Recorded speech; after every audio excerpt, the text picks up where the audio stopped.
are going to be live any second now. I'm just checking for our Facebook page to say that we're live. It's saying that we're live. So we're Hello, everyone. Happy Sunday. with no singing, thank God. No Thank sick God. today. But it absolutely is Vic's turn to pick a topic. And everyone, I dressed for the occasion. No, I'm joking. This occasion is not for you. I've got a very busy afternoon ahead. However, it's a very good day because I am picking a topic which Nicola absolutely despises. And that makes me very happy because it means she's going to go for a very painful half an hour, but she's also going to learn and grow. And that is where we are today. So, Nick, are you ready? I'm really not looking forward to this. Like, you've got so much glee in your voice there. Like, what is it? We are going for creativity today. Oh God, no. I don't have a creative bone in my body. It always stresses me out when someone says we're going to do something creative. I no, do we have to? Yes, we do. And the fact that you think you don't have a creative bone in your body is a complete lie because it's not you having to be creative with a blank sheet of paper. It's you not being asked the right questions and being put in the right situations to let those creative juices flow. Wow. So I take it that this is the journey that we're going on this morning on a Sunday. I can't wait. It is 11:31 a.m. on Sunday, the 7th of December, and this is your 20-minute journey on how to become creative. Are you ready? Let's go. Just wow me, Vic. Just wow me. Okay, so we're going to go through. It's going to be a little bit of a coaching session, Nick, because I really want to pick your brains in this. But I also think the audience, when they watch this either live or when they watch it back, they can actually think of these situations themselves, and I think it will help them. So, Okay. first of all, people struggle with creativity because they're at maximum capacity in their brain. So, they don't have room to look creative, okay? They don't have room to grow, they don't have room to just have that blank open space because they're either too busy, they're too overstimulated, they've got too much to do. But actually, all they need to do to make creativity flow is to give themselves space. Now, sometimes the best thing that you can do to make yourself creative is just to stop everything that you're doing and just give yourself a minute and switch it up. So think of the things that enable you to have that blank thinking space. So do you go for a walk? Do you pop on some television? You know, something you've watched a million times before, but it's just give that background noise so you can think about your thoughts. Do you do some ironing? Is there a special drink that you have? You know, like I know when I want to have clarity in my mind, I sit down with a lemon water. And it's just one of those things that is just a habit for me, but it makes me switch and it's just breaking that connection with, I don't have anything creative today. Is it reading a couple of pages in a book, walking on the beach, going to see a friend, just stopping what you're doing, going for a coffee, taking yourself out of that situation? Is there something that you could do, Nick, to really embed that blank space? Well, you're starting to annoy me already on this first one, Vic, because I have found, as I bore people with the fact that um, I periodically go running, I have found by not doing what I normally do, which is distracting myself with an audio book, but actually having silence really, really helps me unlock that bit of the brain that you're talking about. And that's the key, right? So that's already you in your growth because you went from not being creative to now actually I do have some thinking space when I go out running. So you've already overcome that first hurdle, which is usually the biggest hurdle to overcome because it's the hardest thing when you're in a really busy life, when you have work, family, chaos, house, hobbies, everything like that. When you have such a busy life, We actually find very little time to be at peace in silence on our own, in our own thoughts. But actually, they're the moments that we have to use to be creative. And it's also with these new AI tools coming out, they are a blessing and a curse because people are overusing them and stopping themselves from being creative. And they're not using their own brains as much, which then is damaging their creative self because they're not giving themselves the time that they deserve to really pull it out of their own brains. We are incredible human beings, right? We can dream of different things. We go to bed, we wake up, oh, that was a really vivid dream. We do that because that creative part in our brain is working. We just need to know how to make it work. Okay, I'm starting to listen. Right. So now we're going to go to power of tiny routines, okay? Because this is also another thing which gets your creative juices flowing. Now, we're not talking about 2 hours on a task, and we're not talking about making habits that last a lifetime, right? What we're trying to do is work out what little things can we turn into a habit 2 minutes at a time, repeat them so it enables us to have that routine to push through when things get a little bit difficult and we don't know how to be creative. So we want to build momentum on those habits and we want to have confidence within them, but they need to be something that you're going to do to say, right, I need to be creative today. I've got a business plan on the table. It's not padded out. I don't have enough ideas for it. I know what I want to do, but I'm not quite sure how to do it and how to make this work. So you're going to have that conversation with yourself, but you're not going to know how to trigger that creative thought. What we're going to use to trigger that are these tiny little habits that we're going to get into just to give ourselves some space. So 2 minutes every single day, I'm going to pop the kettle on, stand up, pop the kettle on, and in that 2 minutes while I'm waiting for that kettle to boil, I'm going to just think. It doesn't have to be any topic, just going to give yourself that thinking time. Now, the first 5 days, you're going to be thinking, what the hell am I thinking about? Why have I given myself 2 minutes to think? I'm thinking about thinking. That's going to happen, right? And I can see it on your face. No one else can see it, right? Nick, you got to speak. Genuinely, like I'll try anything. I will always try anything. But that is exactly what I was thinking. Like as you were talking, I'm just sat here going, yep, and I can see myself going, think, think. What why aren't I thinking? And you will because it's brand new, and all we're doing is making the habit. We're not making the creative flow happen. And this is where people stop too early because they're like, right, I've done that 5 times in a row now, and I keep telling myself just to think. I'm not actually thinking of anything, but you haven't made the habit yet. You have to do it every single day for about 3 weeks to even reprogram to say, right, this is my 2 minute thinking time.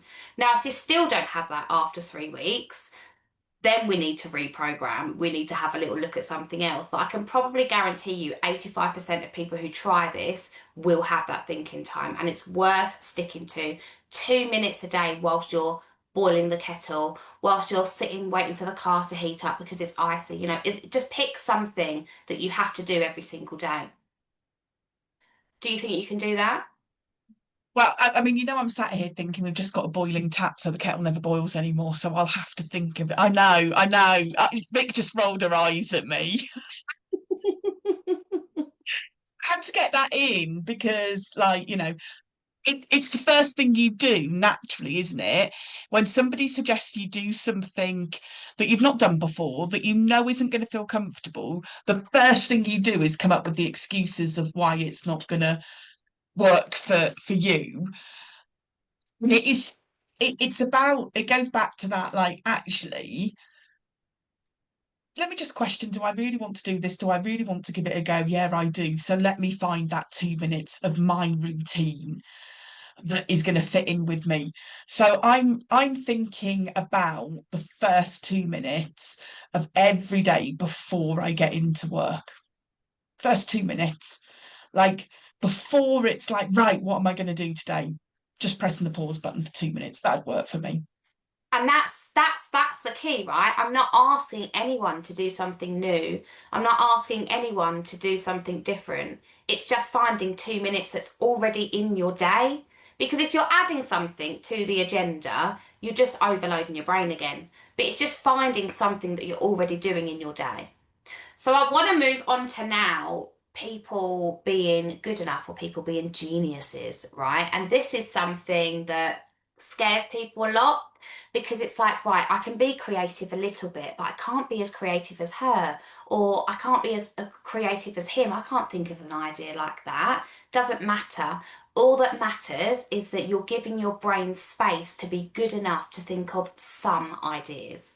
And that is where we're going to really then open up and just give ourselves that confidence to just be at one, be in that peace, be in that mindset, and just actually say, whatever ideas I come up with are good enough. I don't have to be a genius in being creative. I just have to do a little bit because each little bit adds up to something great. You don't have to do it all at the same time.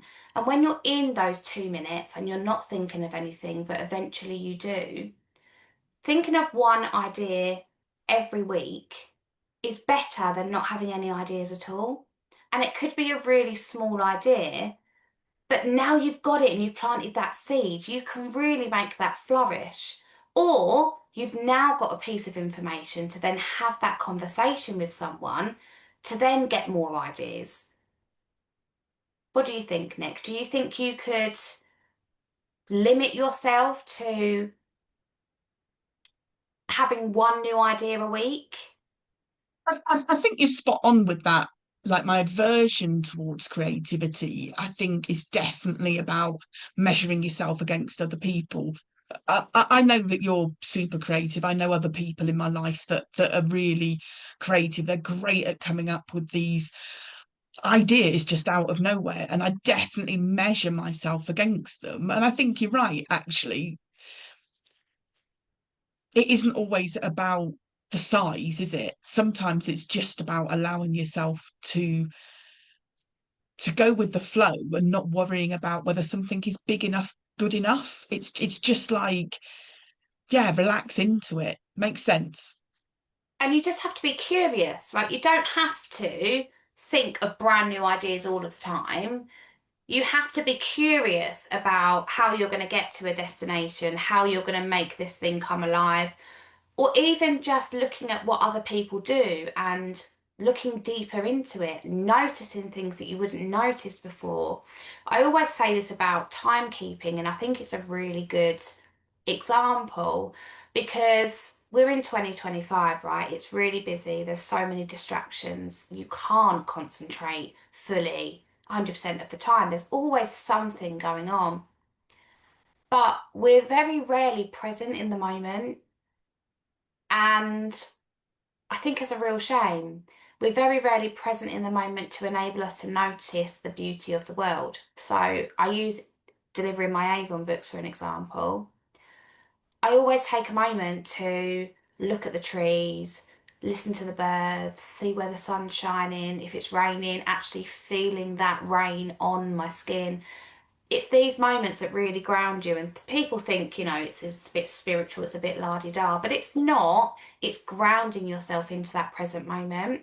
And that's then what enables you to be curious. I think we're too busy to be curious because we don't ground ourselves. And actually, if you just take a moment to recenter everything, actually feel what's around you, you do have time to be curious, which then enables you to be creative.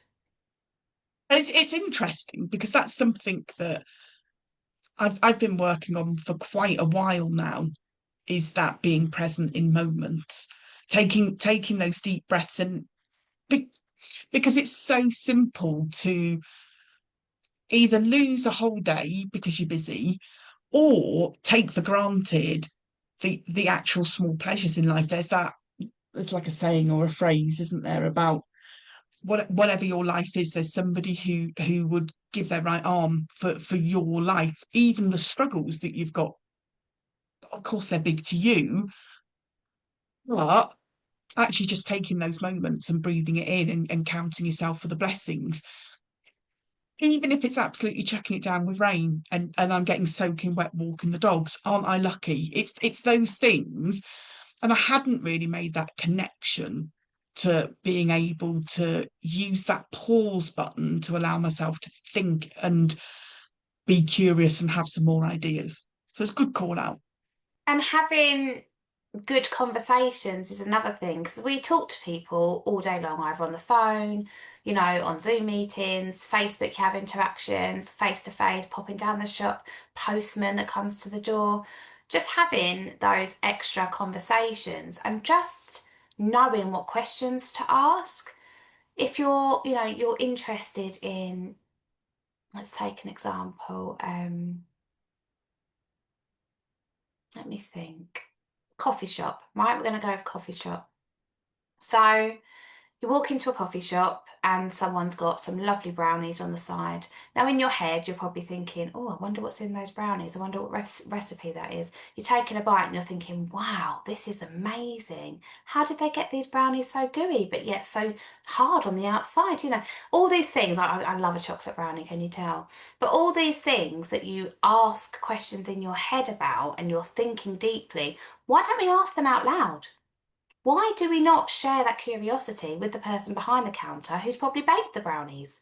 Why do we keep it all to ourselves? Because we don't enable ourselves to have the conversations, to be curious, to actually have the confidence to ask the right questions, which then will spark your own ideas. Do you know what? I think I've just had a bit of a light bulb moment there, Vic. When it comes to creativity, because some of the stuff that you're talking about now, I'm thinking, well, I do that and I do that.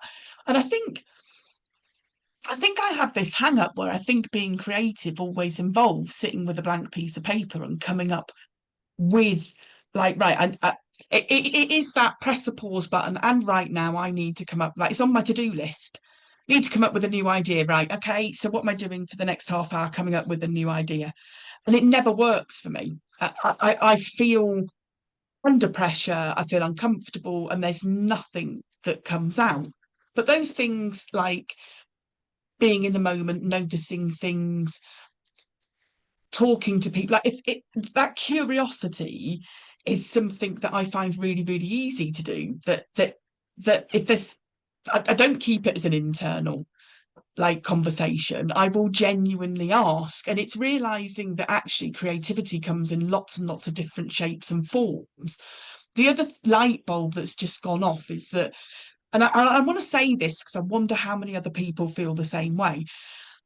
I always put a lot of pressure on myself to come up with an idea unique that no one else has ever thought of all by myself. And I have a big hang up mentally with, I see it as copying, but the reality is being inspired by something that somebody else has done. And I know that we've had conversations in the past, like going back like a couple of years, where I've genuinely come to you and said, like, what is the difference between copying and inspiration? What is the actual difference? Because I'm really bothered. I guess it's part of my personal values is that I wouldn't want to be seen in that negative light of having copied something, but very often I'm inspired by something that I've seen, someone I've spoken to. It's really like floated my boat and sent me off in these different directions, which I'm realizing is probably creativity, but I don't see it as that because there wasn't a blank piece of paper involved. Are you with me, Vic? 100%. And creativity can come from anywhere, right? It can come from the blank piece of paper. It can come from adapting a recipe in a recipe book and adding your own, spices to a different curry, or it can come from anywhere. It's can be imitation, inspiration, copying, mimicking, like whatever it needs to be to make then the ideas flow for you is what you need to do. And you need to be comfortable with taking bits from everywhere to then adapt and then make it your own. And we could take a little thing like a Facebook post for an example, because this is streamed on Facebook. It's a really good example to use. Now, copying and inspiration, the difference between the two, copying is literally highlighting that post and copying it and popping it onto your profile. That is copying, and that is not being creative at all. That's being lazy. Inspiration is taking that post, adding it into the notes section of your phone, and readapting that to make it sound like you, to add your own sort of spin on it, add a few little lines that inspire you, or completely rewrite it but using the same idea. You can do both of those things. That's inspiration, that's you being creative, and that's not you being lazy. That's you taking the idea and using it how you see fit for that current time, because that is what's unlocked in your creative brain. Now, I wanted to cover off the call with something that we're going to give away for free. Nick, we haven't discussed this, it's just popped into my head, and it's perfect. Hmm, Time she wants to give stuff away for free. I know, but because we're doing a creativity call, I thought I'd be really creative, and it's just got my creative juices flowing, so you can't really say no. Well, not on a live. I'm going to look like Bar Humbug the Grinch, aren't I? Merry Christmas, everyone. So what I'm going to do is I'm going to create, well, I'm not, I am going to create it, and Nick's going to then edit it and make it look really pretty, because whatever comes out of me looks amazing to me. When I send it over to Nick, she was like, there's 45,000 different fonts. There's no punctuation. This box doesn't line up. Where's the margins? You can't do that. And I'm like, oh, it's fine. So that's our relationship, but I'm going to cover some bits where you can declutter your digital brain. I'm going to set you a little challenge. We're going to have creative cross pollination. Hmm. Even is that? Right, so when you borrow ideas from outside your industry, so say Oh, for example, like we're in coaching, mentoring, and training, but we want to borrow something from a retail company or something because we really think it would work and it would fit with us. sounds sexy. It does. It's not as hard as it may seem, trust me, because I don't like difficult things. I like easy things, which is why I love to be creative. Things that are low stake but high satisfaction. So what's going to give you massive ideas, but actually using the least amount of time and brain power. The momentum myth. So breaking out, you don't need motivation before you start. You absolutely don't need motivation before you start to be creative. You can have the idea and then be motivated, sort of 3, 4 weeks later once you've got it in the groove. But actually, if you're not creative, you're not going to have any motivation. So don't wait for it. I'm going to give you a little trick, a little worksheet on that too. And also, creative boredom, right? So we're going to have a blank sheet of paper. Nick, I hope you're listening. We are going to have a blank sheet of paper, and we're actually going to use that to fill up with anything that enables us to not be bored. So you'll like it. I'll trust you. I'll trust you. You will like it because it's basically everything that you put in this box, we then need to try and eradicate. Oh, okay. So it's working the opposite way round. But I think that would really trigger some things in people's brains because we're just trying to reprogram that subconscious part of our brains to be creative. So after all that, Nick, how do you feel? Well, I feel like I'm probably more creative than I first thought I was because the label that I'd attached to creative, I think, was a bit wrong. And I've got lots to process and think about, which is what I love about these conversations, is that it's the processing of what you talk about later on. And I can't wait to give away another freebie, Vic, because it's just like your thing that you love to do. Yay. It's my favourite thing to do. But I what know. best to do, because this freebie isn't going to be available now. It's going to be available by the end of the week. What I want you to do is we've got a brand new WhatsApp community, and it actually wasn't supposed to be launched, guys, until the 1st of January. But as usual, got really excited. Haven't even made Nick admin on half the group, so I will do that today. But as usual, I got really excited and I created it.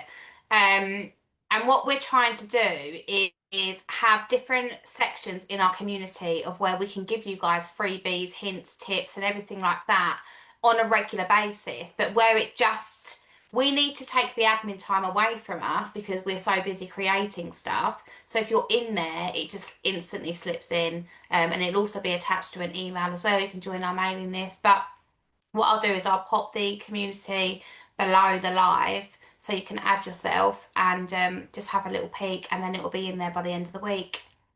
And I have to say, I didn't even know you could do WhatsApp communities. And when Vic created it, I was so excited. I'm just like, oh my God, this just makes life so much easier for both us and for people who want to be involved and get the freebies. So yeah. Exactly. Right, Oh, guys, have a lovely Sunday.